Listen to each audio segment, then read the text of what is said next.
International association of cancer registries ప్రకారం భారతదేశంలో ప్రతి సంవత్సరం 40,000 నుండి 50,000 కంటే ఎక్కువ బ్రెయిన్ ట్యూమర్ క్యాన్సర్లు నమోదవుతున్నాయి. ఈ కేసులో 20% పిల్లలు కూడా ఉండడం గమనార్హం.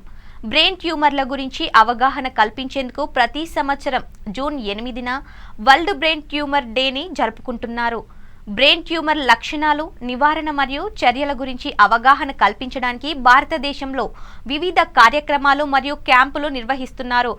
ఈ క్యాంపుల్లో మెదడు కణితులను ముందస్తుగా గుర్తించడం, రోగులు మరియు వారి కుటుంబాలు ఎదుర్కొంటున్న సవాళ్లను పరిష్కరించడం, పరిశోధన ప్రయత్నాలకు మద్దతుగా ఇవ్వడం, మెరుగైన వైద్యం కోసం ఎంపికలను అవగాహన కల్పిస్తున్నారు.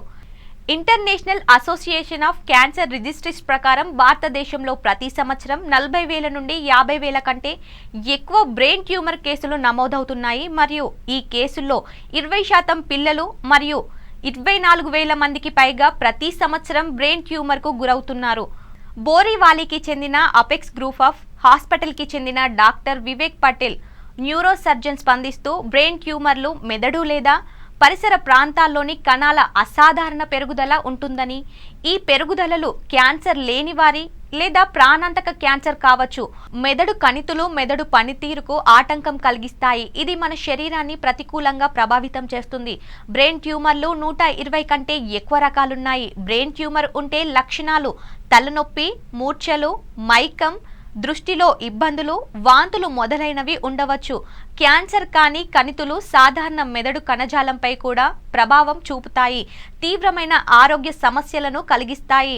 మెదడు కణితులు ఉన్న యువకులకు నడక అసమతుల్యత సమస్యలు కూడా ఉండవచ్చు. అదనంగా చేతులు, కాళ్ళు లేదా ముఖంలో బలహీనత లేదా తిమ్మిరి మెదడు కణితిని ఉన్నట్లే సంకేతం కావచ్చు. బ్రెయిన్ ట్యూమర్లు ఉన్నవారిలో 5 నుంచి 10% మంది జన్యుపరమైన వారు. ఒకే కుటుంబానికి చెందిన అనేక మంది సభ్యులకు బ్రెయిన్ ట్యూమర్లు ఉన్నట్లు నిర్ధారణ అయినట్లయితే జన్యు రకాన్ని పంచుకునే కుటుంబ సభ్యులకు క్రమం తప్పకుండా ఆరోగ్య పరీక్షలు చేయించుకోవడం చాలా ముఖ్యం.